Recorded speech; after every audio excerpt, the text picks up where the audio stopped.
తాకట్టులో ఉన్న బంగారాన్ని విడిపించి ఆ రోజు ఆన్లైన్ రేటుకే మేము కొంటాం. Sharma gold company. నమస్తే, వెల్కమ్ టు అవర్ ఛానల్. ఈరోజు మనతో పాటు ప్రముఖ ఆధ్యాత్మికవేత్త, జ్యోతిష పండితులు బ్రహ్మశ్రీ నందిపట్ల శ్రీహరి శర్మ గురువు గారు ఉన్నారు. గురువు గారిని అడిగి, కార్తీక మాసం చాలా పవిత్రమైన మాసం. ఇందులో 3 సోమవారాలు అయిపోయాయి, చివరి సోమవారం మిగిలింది. ఈ 3 వారాలు చేయలేని వాళ్ళు ఈ చివరి సోమవారం రోజు ఏం చేస్తే మనకున్న కష్టాలన్నీ దూరమై ఐశ్వర్యవంతులు అవుతారో గురువుగారిని అడిగి తెలుసుకుందాం. నమస్కారం గురువుగారు. వాగర్థావివ సంపృక్తౌ వాగర్థ ప్రతిపత్తయే జగతః పితరౌ వందే పార్వతీ పరమేశ్వరౌ.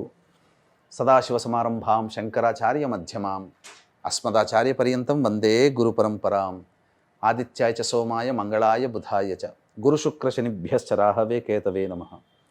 శృంగేరి జగద్గురు పీఠాధిపతులకి, కంచి పీఠాధిపతులకి నమస్కారములు తెలియజేసుకుంటూ కార్యక్రమాన్ని ప్రారంభిద్దాం. గురువుగారు, కార్తీక మాసం శివకేశవులకు చాలా ప్రీతికరమైన మాసం.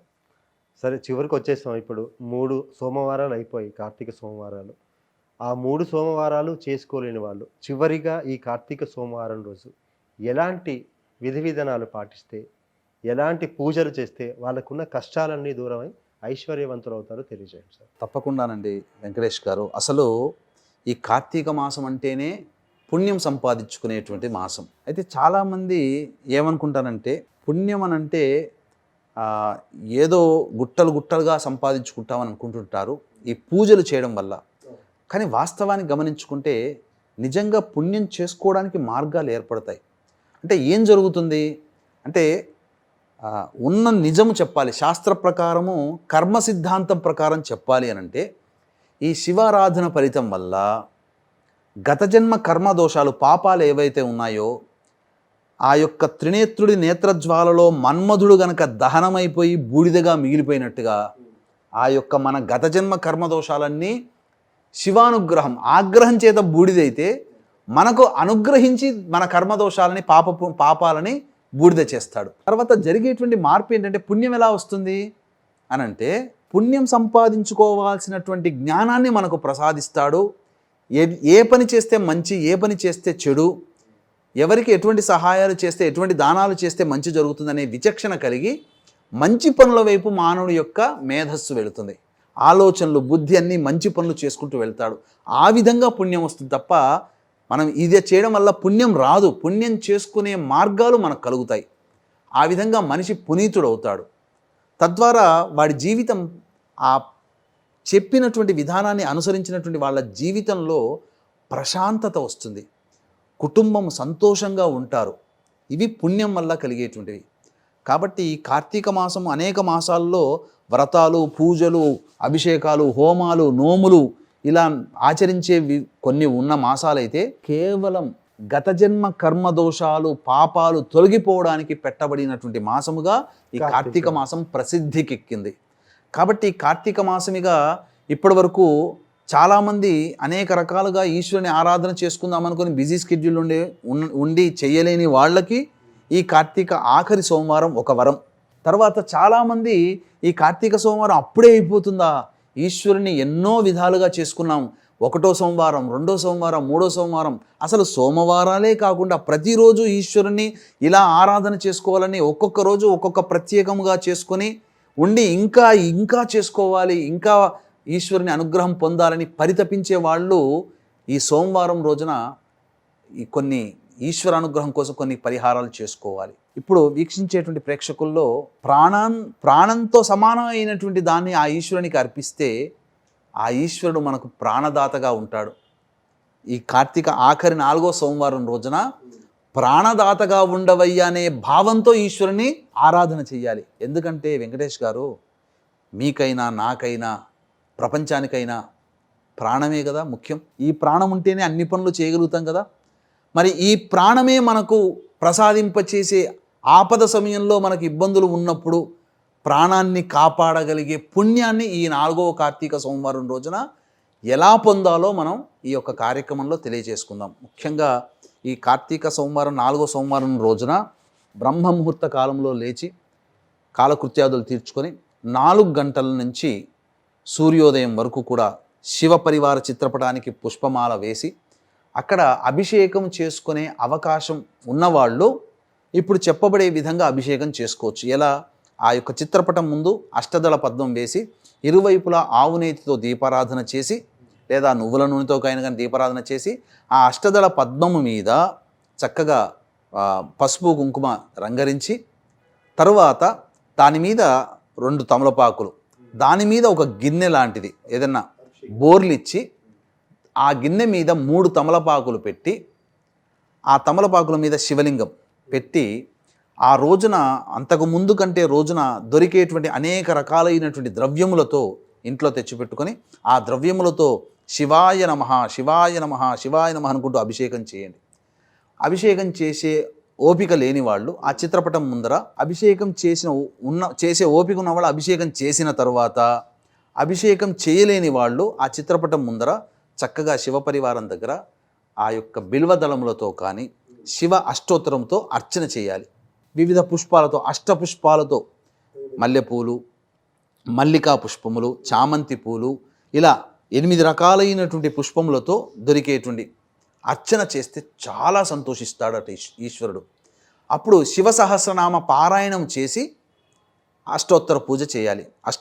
పుష్పాల 8 రకాల పుష్పాలతో. ఇక ఆ అరుణోదయ కాలం అంటే 6:14 అలా సూర్యోదయం అవుతుంది. దానికంటే ముందు 48 నిమిషాల కాలంలో తులసి చెట్టు దగ్గర ఆవునేతితో దీపారాధన, అష్టదళ పద్మం వేసి అక్కడ ఆవునేతితో దీపారాధన చేసి విష్ణు సహస్రనామ పారాయణం కానీ, లేకపోతే కనీసం విష్ణు అష్టోత్తరం 3 సార్లు కానీ పారాయణం చేసి ఆ రోజంతా ఉపవాసం ఉండే ప్రయత్నం చేయాలి. లేదు ఉపవాసం లేని వాళ్ళంటే 12 లేదా 1 గంట కల్లా భోజనం చేయండి. ఎందుకనంటే సూర్యాస్తమయ సమయానికి మధ్యలో ఆ భుజించిన ఆహారం జీర్ణమైపోవాలి. ఉపవాసం ఉంటే ది బెస్ట్. 5 గంటల కల్లా మళ్ళీ స్నానకృత్యాదులు తీర్చుకొని 5:30కి సూర్యాస్తమయం అయిపోతుంది. ఆ సూర్యాస్తమయానికల్లా దేవాలయానికి చేరుకోవాలి. చేరుకొని ఆ దేవాలయంలో చక్కగా ప్రాణం ప్రదాత అని చెప్పాను కదా, ఆ యొక్క నవగ్రహాల చుట్టూ శివాయ నమః అంటూ 27 సార్లు ప్రదక్షిణ చేసి శివాలయంలో చేరుకోవాలి. వీక్షించేటువంటి ప్రేక్షకులకి గమనిక, ఈ యొక్క ఆదివారం అమావాస్య సందర్భంగా జాతకరీత్యా కలుగు విద్య, వివాహ, ఉద్యోగ, దాంపత్య, సంతాన, అనారోగ్య సమస్యలకి మరియు వృషభ, మిథున, కర్కాటక, సింహ, తుల, వృశ్చిక, మకర, కుంభమీన రాశుల్లో జన్మించిన వారికి శనిదోష పరిహారార్థమై సర్వదోష నివారణ పూజలు, హోమాలు అనేటువంటివి పర్ హెడ్ 1500 రూపాయలకి చేయించడం జరుగుతుంది. అవకాశం ఉన్నవాళ్ళు కార్యక్రమ తదనంతరం కాంటాక్ట్ చేసి గోత్రనామాదులు నమోదు చేసుకోవచ్చు. ఇక ప్రాణంతో సమానమైనటువంటి వస్తువుతో అభిషేకం చేయాలని చెప్పాను కదా, దీనికి ఒక వివరణ ఇస్తాను. అన్నముతో అభిషేకం చేయాలి. ఎందుకు కూడా తెలియచేస్తాను. కృతయుగే అస్థిగత ప్రాణ, త్రేతాయుగే నరగత ప్రాణ, ద్వాపరయుగే మాంసగత ప్రాణ, కలియుగే అన్నగత ప్రాణ. అంటే మానవులకి కృతయుగంలో ఎలా ఉండిందంటే ఎముకలు ఉన్నంత వరకు కూడా వాళ్ళు జీవించున్నారట. మరి ఎముకలు నశించిపోవు కదా, 1000 సంవత్సరాలు ఉంటాయి. ఇప్పటికీ తవ్విన 1000 సంవత్సరాల కిందట ఎముకలు అంటే ఆ కాలంలో 1000 సంవత్సరాలు జీవించారట. త్రేతాయుగే నరగత ప్రాణ అనగా ఈ నరములు పనిచేస్తున్నంత వరకు వాళ్ళ జీవితం అంటే 100 సంవత్సరాలు వరకు, మ్యాక్సిమం 1000 సంవత్సరాలు బ్రతికారు. ద్వాపరయుగే చర్మగత ప్రాణ, ఈ చర్మం ఉన్నంత వరకు కూడా ద్వాపర యుగంలో బ్రతికారట, అంటే 100 సంవత్సరాలు. కలియుగే అన్నగత ప్రాణ, ఈ కలియుగంలో అన్నం మీదనే మన ప్రాణం ఉంటుంది. అంటే మనం ఆకలి వేసినప్పుడు ఎన్ని బిస్కెట్లు, ఎన్ని బ్రెడ్లు, ఎన్ని తిన్నా, ఎంత ఫాస్ట్ ఫుడ్ తిన్నా అన్నం తింటేనే కడుపు నిండుతుంది. అలాగే ఈ యొక్క మానవ జన్మ ఉత్పత్తి కూడా అన్నములోనే ఉంటుంది. అంటే ఏ తండ్రి తల్లిదండ్రుల కడుపులో పుట్టాలో నిర్ణయించుకున్నటువంటి ఆ యొక్క ఆత్మ ఆ పురుషుడు తినే అన్నంలో ప్రవేశిస్తుంది. ఆ అన్నము గుండా పురుషుడి శరీరంలో ప్రవేశించి కణములలో చేరి ఆ కణములలో స్త్రీ గర్భంలో ప్రవేశం చేసి ఆ అండాశయముకి ఫలదీకరణం చెంది అప్పుడు మానవ జన్మ ఎత్తుతారు. అంటే అన్నము ద్వారానే జననం జరుగుతుంది కదా, అన్నము తింటేనే మనిషి ప్రాణం నిలుస్తుంది కదా.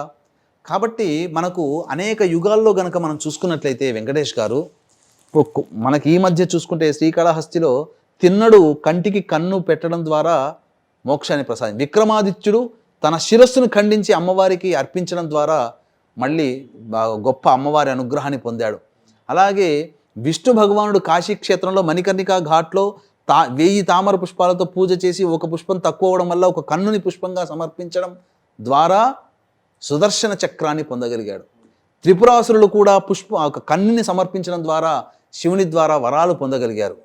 కాబట్టి మానవులం కలియుగంలో మరి ఎలా మనము ప్రాణదాతగా మనం కొలవాలి, ప్రాణదాత ఎలా మనకు ఈశ్వరుడు అనుగ్రహించాలి అని అంటే అన్నముతో అభిషేకం చేయాలి.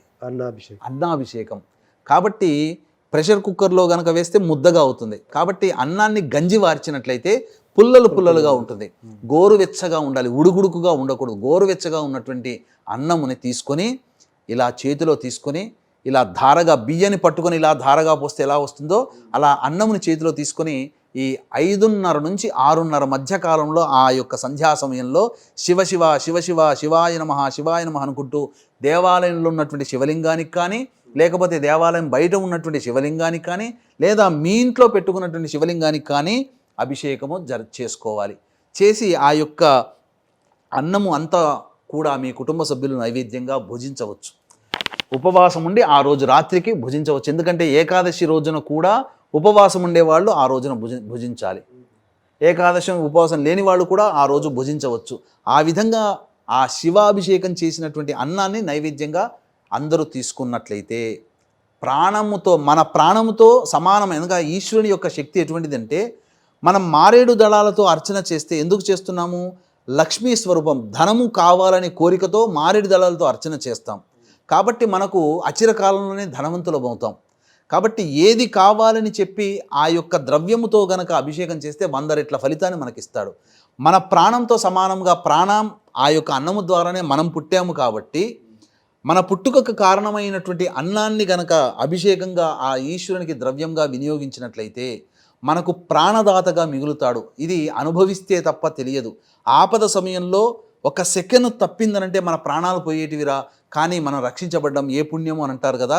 ఈ ఆఖరి కార్తీక సోమవారం రోజున ఏ వ్యక్తి అయితే అన్నాభిషేకం చేసుకుంటాడో అతనికి జీవము, అతని యొక్క ఆయుష్లో కొంత భాగము పెరుగుతుంది. కాబట్టి అకాల మరణాలు, గండ దోషాలన్నీ తొలగిపోతాయి. ఈ విధంగా ఎవరైతే చేస్తారో వాళ్ళకి తప్పకుండా శివానుగ్రహం వలన మృత్యుంజయత్వం సిద్ధిస్తుంది. ఈ 4వ ఆఖరి కార్తీక ధర్మార్థ కామ్య మోక్షాలు 4 ఉన్నాయి కదా. అలాగే 4 రకాలుగా ఉన్నప్పుడు మనిషి నిలబడాలంటే ఆఖరిదైనటువంటి ప్రాణము నిలబడాలి. కాబట్టి ఈ అన్నముతో అభిషేకము ఆ ఆఖరి కార్తీక సోమవారం రోజున చేయడం ద్వారా వాళ్ళకి కుటుంబ సభ్యులందరూ ప్రాణములతో ఎక్కువ కాలము జీవించడానికి, ఆపద సమయంలో గండ దోషముల వలన అపమృత్యు భయాలు తొలగి వాళ్ళు చిరంజీవులుగా మిగలడానికి ఆ యొక్క పుణ్యము సంపాదించి పెడుతుందని చెప్పవచ్చు. చాలా బాగా తెలియజేశారు గురుగారు. చివరి సోమవారం రోజు అటు ఉదయము ఇటు సాయంత్రం చేయాల్సిన పూజా విధానం, మనల్ని మనం రక్షించుకోవడానికి, శివుడి అనుగ్రహం పొందడానికి చేయాల్సిన పూజా విధానం చాలా చక్కగా తెలియజేశారు. ధన్యవాదాలండి. సర్వం శ్రీ ఉమామహేశ్వర పరబ్రహ్మార్పణమస్తు.